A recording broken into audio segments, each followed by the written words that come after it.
Morning. I'm here in Colorado, by my garden. There's a serious problem we have in our country today with drought. And so people have been pretty impressed with the way I'm doing my gardening this year to save water, and have asked that maybe I share that information so that others of you having the same kind of problem with the drought situation can maybe benefit from this information. It's really fairly simple, but it works really well, as you will see. So let's go have a look at the garden.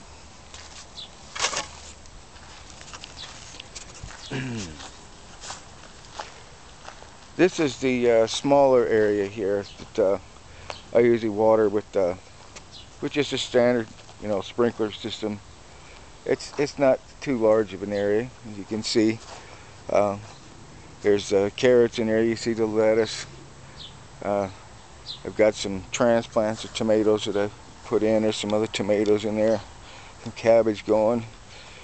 I got a row of peppers there on the back. This is mostly, as you can see, in the soil. A lot of sawdust,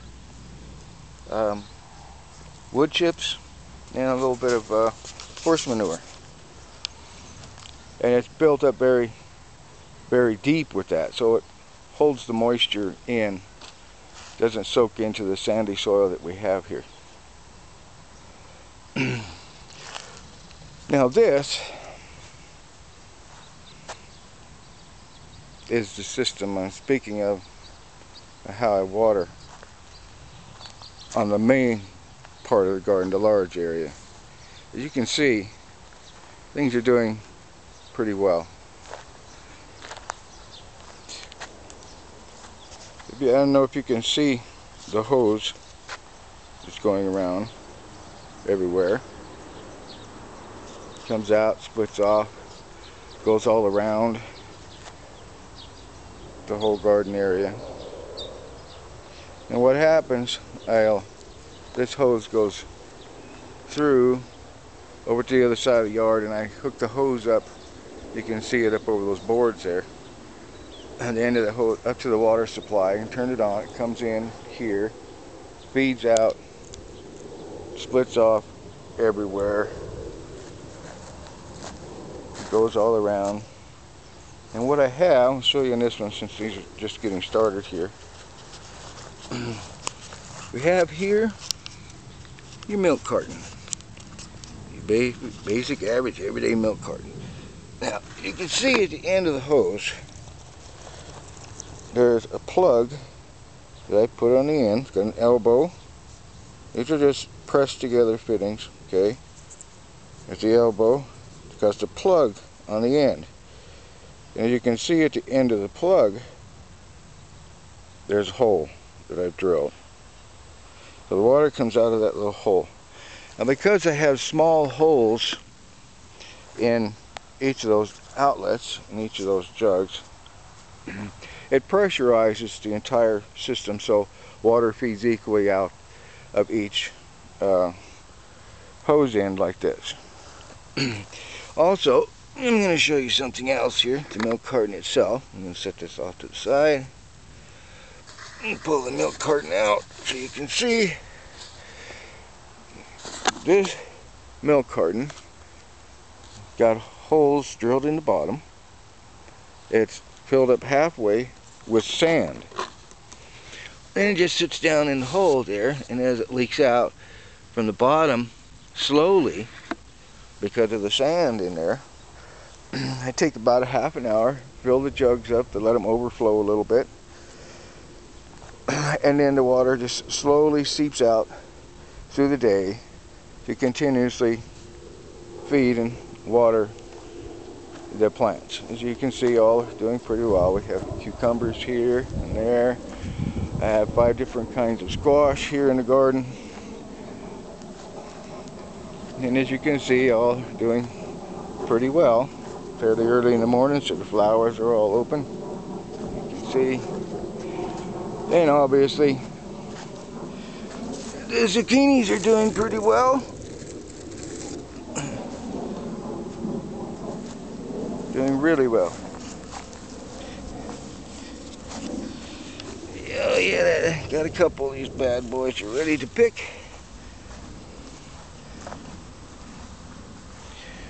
So everything is doing really well thus far. See, we've got a couple more cucumbers there, or not cucumbers, but zucchini squash, and we've got all of these others.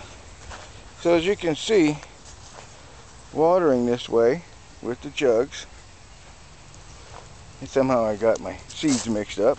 I got a zucchini and another squash here, and as you can see, it's doing really well.